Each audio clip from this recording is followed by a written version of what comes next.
theological way that would have us create a world full of the expression of God's love for each and every person.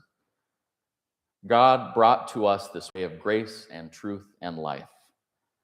This way of grace and truth and life is not simply about worshiping God in church. It's about living in a way that is completely different from how the world and how the cycles of history would have us live. When our hearts turn to anger, God calls us to peace. When our hearts turn to hate, God calls us to forgiveness.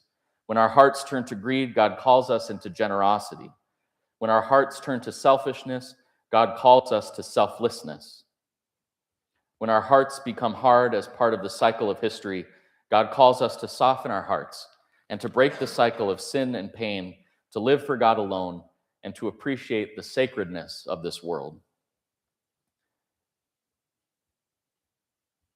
Jesus did not become flesh for us to die. Jesus became flesh for us to live, and to live now, and to live here, and to live in love, and to live in grace, and to live in truth. And the truth, so far as I can tell, is that we are all beloved children of God, that we have been given the gift of life so that we may love others as God loves us and as we should love ourselves. Every life is sacred, and we should live as if every life is sacred. Even the lives that cause hurt and pain are in their own broken way sacred, especially the lives of those who have been hurt beyond belief and have experienced trauma beyond imagination. Their life is sacred. Even the people we see in power or on the news, the people we are told are bad or evil, they are sacred too. All life is sacred. We are all sacred in the eyes of God, and we should all treat each other with that at the top of our mind. Therefore, we should respond to each other with grace. We should advocate compassion to guide our community, our nation, and our world. We should pray always that the cycles of history that cause sin and hate are broken, and that instead the cycles of history give way to the new cycle of rebirth in the God who came to us in flesh to give us a better way.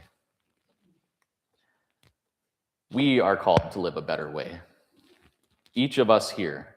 And that calling can't just exist in this church, in this sanctuary.